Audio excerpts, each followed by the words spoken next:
Before we start to play with the ball, we need to get to know the ball and treat it like our friend. We need to develop the same kind of movements that a basketball player would with their hands with the ball, with our feet. So these exercises that we do now are called ball familiarity exercises, warming up exercises where we get used to moving the ball with the inside of a foot, with the outside of the foot, with our sole, and they're very, very important, and the whole basis of all the work that players would do in Brazil starts here with these exercises. So the first one, we take the ball from the inside of our left foot to the inside of our right foot. Very simple, so just tap and tap, okay, on the spot. And as we get a little bit more confident, we can do that a little bit more quickly and develop a rhythm.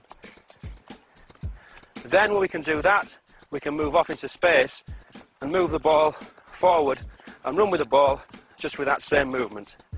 And this is a very important first practice. Okay, boys, if you could just do that. So nice and slow, nice and slow. Heads up.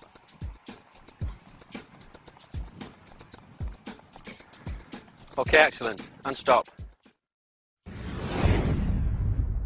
The next exercise that we're going to do, we're going to use the sole of the foot. The sole of the foot is rarely used in English football. More so in the last few years when we've had foreign players come into the country, but before that, hardly at all. In Brazilian football, the sole is the most common area used to control the ball. This comes from those players learning in football salon, where the sole is the key receiving surface. And the sole has many applications. We can pass with the sole, we can dribble with the sole, we can run with the sole of the foot, okay? Our basic warm-up exercise using the sole of the foot is just to drag the ball from left to right, just with that area there at the bottom of our shoe at the front on the sole. So left to right, nice and slow. And as we do it at first, just keep the standing leg planted on the floor. Because we're not used to this, at first it's not easy. But then when we get used to it, we get a little bit quicker, okay? And we can develop something of a nice rhythm. And this helps us, as I said, in dribbling moves, when we're trying to beat players. Many of the dribbling moves that Brazilian players use that we've seen in the World Cup, that we've seen from Ronaldo, from Rivaldo, moves that use the sole of the foot. And this exercise is very important for us developing control with the sole. So if we can have some example, okay, off we go. Nice and wide, not too quick, nice and wide. Head up, Brad. It's important that we keep our head up all the time, because in the game, we're always looking for players to pass to. We've got opponents coming to us, so to play with our head down is not very good. And from a young age, we've got to try and develop where we're doing everything with our head up. The next move that we'll do is called an elastic. It's a fundamental movement in Brazilian football, used in a dribble. The player Rivellino made this move, very famous in the 1970 World Cup, and it's actually named after him, the Rivellino elastic. Ronaldo has used it more recently. And in fact, Michael Owen in our own Premier League used this move against West Ham last year in a game, and it was us that showed the move to Michael, and it's one of his favourites.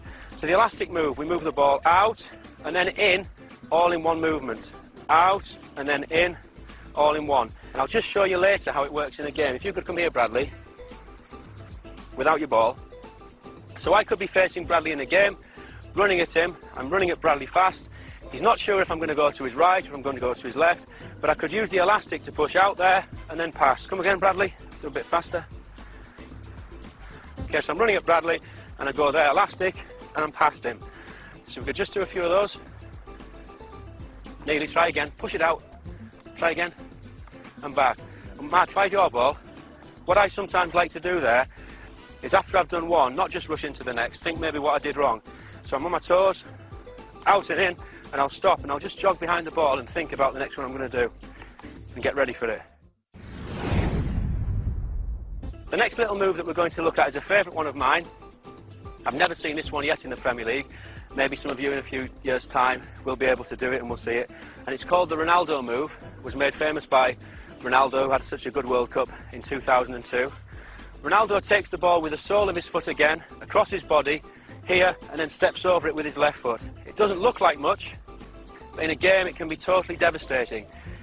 He used this in the 2002 World Cup to set himself up into position to score a goal.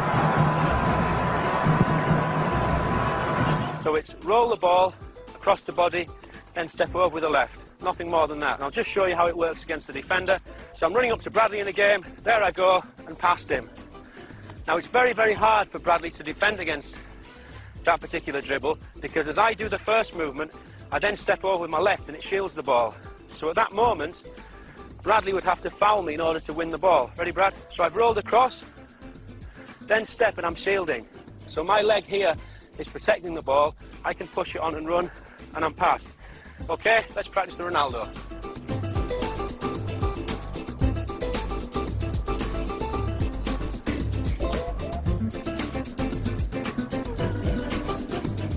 Okay, and stop.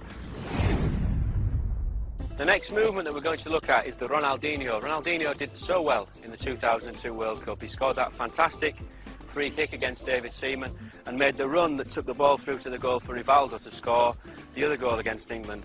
Ronaldinho's favourite move is to bring the ball on the sole of his foot across his body and then step around it with the same foot. It looks very simple, but again, it's a devastating move, and yet still one I've never seen yet in the English Premier League. So it's all on one foot, roll and then around. Looks very easy, but it isn't. Roll and then around. It's like the Ronaldo move in that the step allows us to shield the ball as the defender comes in. So if I could have a defender, if you step here, Kieran, please. It's not really a fair match, me playing against you, as you're the nearest. So I'm going to bring the ball in, okay? Right foot, come for the ball. Then I step around here, okay? So again, the first move is on the sole of the foot. So important in Brazilian football. And the sole of the foot teases Kieran in towards the ball, but it's that it's that second step that will stop him getting it. And if Kieran then wanted to get this ball, he's going to have to foul me or kick me, because I'm shielding. Ready? Now, after you've made the mistake, then try and come and get the ball, okay? Ready? So, see? And I'm away from him, blocking him. Try again. Go on, ready? And he can't. We'll move on now to a little move that Rivaldo uses, one of my favourite players.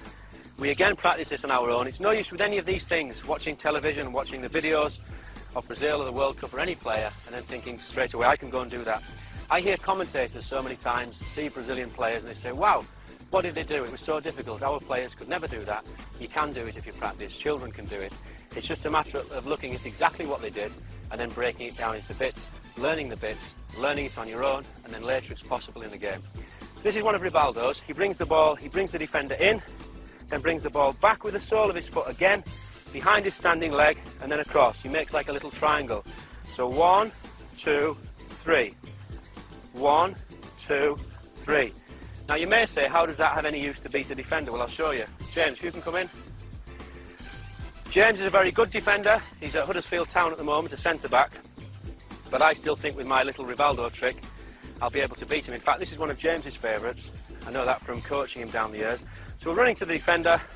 I show him the ball. So I go 1, 2, 3, and away. Okay?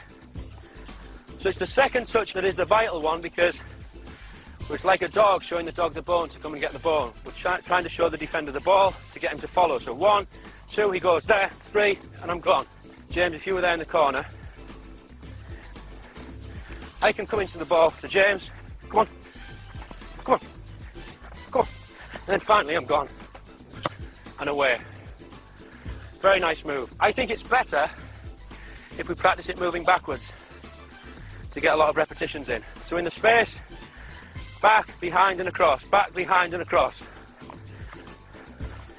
Wide with our arms, so that if we're in a game, we would be shielding. Try and keep our head up. And we repeat that movement until it almost becomes second nature. Okay? It's another very important one. Go. Good. Come on.